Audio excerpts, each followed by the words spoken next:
আজি অসম জাতীয় পৰিষদত যোগদান কৰিলে অসম গণ পৰিষদৰ উজনি অসমৰ নেতা তথা দলটোৰ কেন্দ্ৰীয় উপসভাপতি দিগন্ত শইকীয়াৰ পুত্ৰ গীতাৰ্থ শইকীয়াই। এই কথা জনালে আজি দলটোত যোগদান কৰা গীতাৰ্থ শইকীয়াই। গীতাৰ্থ প্ৰাক্তন মুখ্যমন্ত্ৰী প্ৰফুল্ল কুমাৰ মহন্তৰ পুত্ৰ শ্যামন্ত কাশ্যপৰ ভাল বন্ধু। প্ৰফুল্ল কুমাৰ মহন্তৰ পুত্ৰ শ্যামন্ত কাশ্যপেও শীঘ্ৰেই যোগদান কৰিব অজাপত।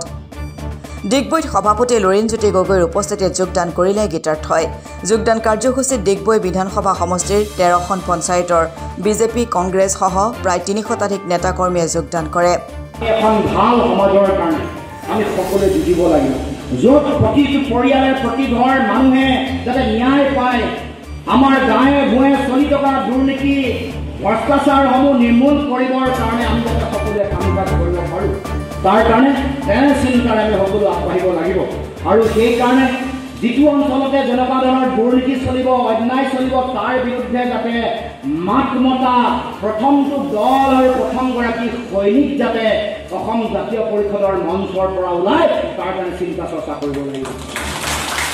এইখন সমাজ মোৰ সমাজ, এইখন সমাজ আমাৰ ককা আজু ককাই দি থৈ যোৱা সমাজ। এই জাতিটো আপোনাৰ মোৰ জাতি সত্তা, ইয়াক ধৰি ৰখাৰ, ইয়াক ভালকৈ জীয়াই ৰখাৰ দায়িত্ব আপোনাৰ মোৰ সকলোৰে আছে।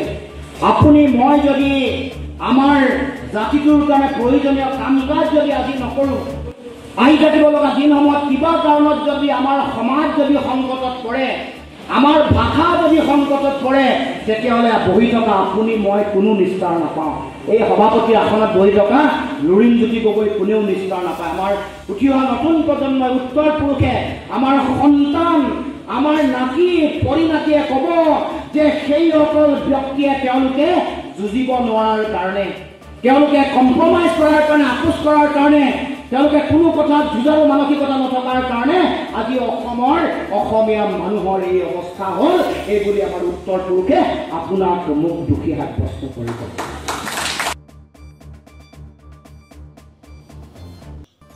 ৰাজ্যৰ বহু বাঘা বাঘা নেতাই দলটোত যোগদান শীঘ্ৰেই কৰিব বুলি লুৰিণজ্যোতি গগৈয়ে জানিবলৈ দিয়ে।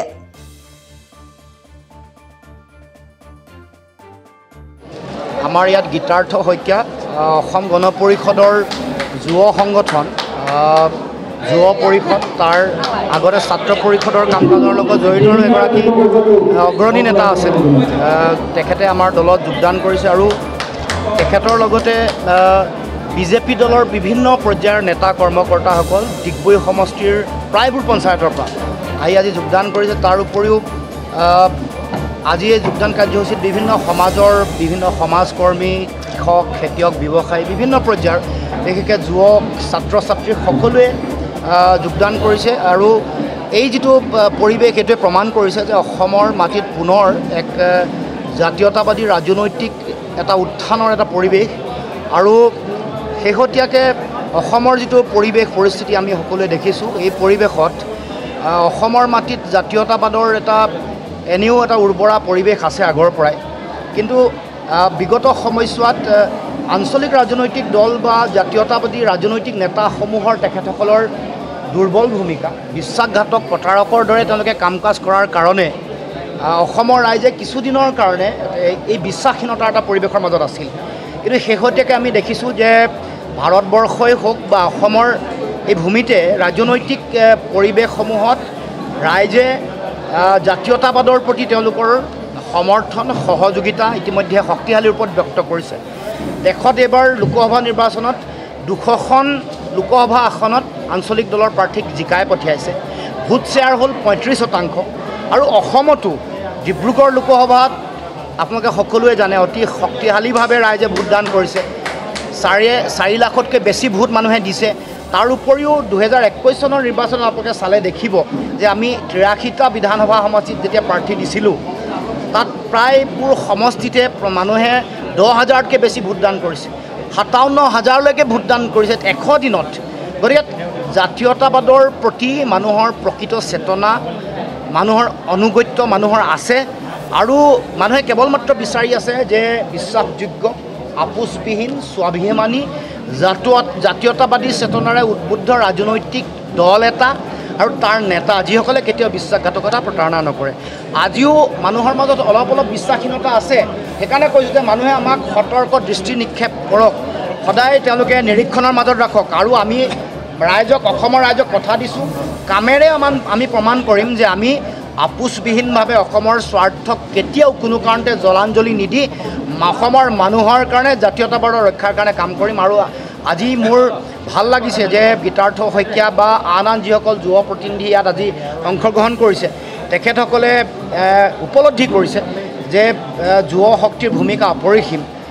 কাৰণ আজি ছাত্ৰ ছাত্ৰী, যুৱক যুৱতী কাইলৈ দেশৰ নাগৰিক, তেওঁলোকৰ ওপৰতে অসমৰ ভৱিষ্যত, অসমৰ জাতিসত্তাৰ ভৱিষ্যত আৰু জাতীয়তাবাদৰ ভৱিষ্যত নিৰ্ভৰ কৰিব। গতিকে মই আশা ৰাখিছোঁ আমাৰ উঠি অহা নতুন প্ৰজন্মৰ যুৱ বন্ধুসকল, অসমৰ প্ৰতিষ্ঠিত ৰাজনৈতিক নেতা, অসমৰ সমাজ জীৱনৰ বৰেণ্য যিসকল ব্যক্তি আছে, বিভিন্ন অনুষ্ঠান প্ৰতিষ্ঠানত যিসকল ব্যক্তি আছে, সকলোৱে যাতে অসমৰ জাতীয়তাবাদৰ ভেটি শক্তিশালী কৰিবৰ কাৰণে, জাতীয়তাবাদৰ সৌধ অধিক উচ্চ কৰিবৰ কাৰণে, জাতীয়তাবাদৰ বিজয় ধ্বজা নীলিম আকাশত সগৌৰৱে স্বাভিমানেৰে উৰুৱাবৰ কাৰণে সকলোৱে অসম জাতীয় পৰিষদৰ এই ধাৰাটোৰ দেখিছে আমি গৈছোঁ।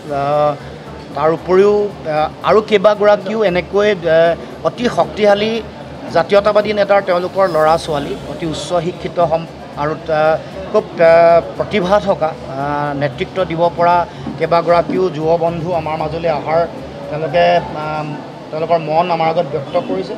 প্ৰতিষ্ঠিত ৰাজনৈতিক নেতাও আহিব, আনকি প্ৰাক্তন মন্ত্ৰী অহাৰ সম্ভাৱনাও আছে। কিন্তু আমি আজিয়ে ক'ব পৰা হোৱা নাই, কাৰণ আলোচনা চলি আছে। কাৰণ ৰাজনীতিতটো জানে নিশাৰ ভিতৰত বহু কথা সলনি হৈ যায়।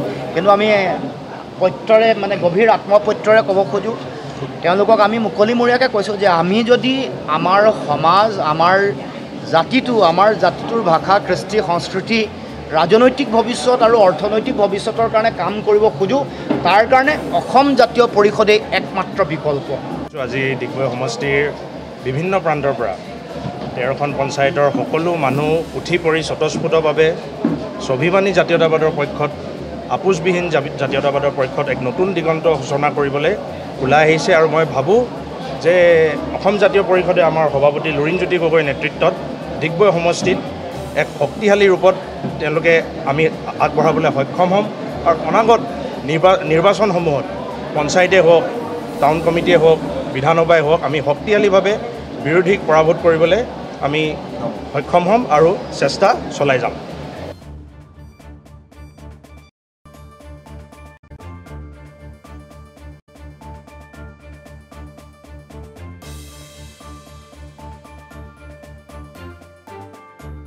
ডিগবৈৰ পৰা হীৰা ফুকনৰ ৰিপৰ্ট, অসম টুডে।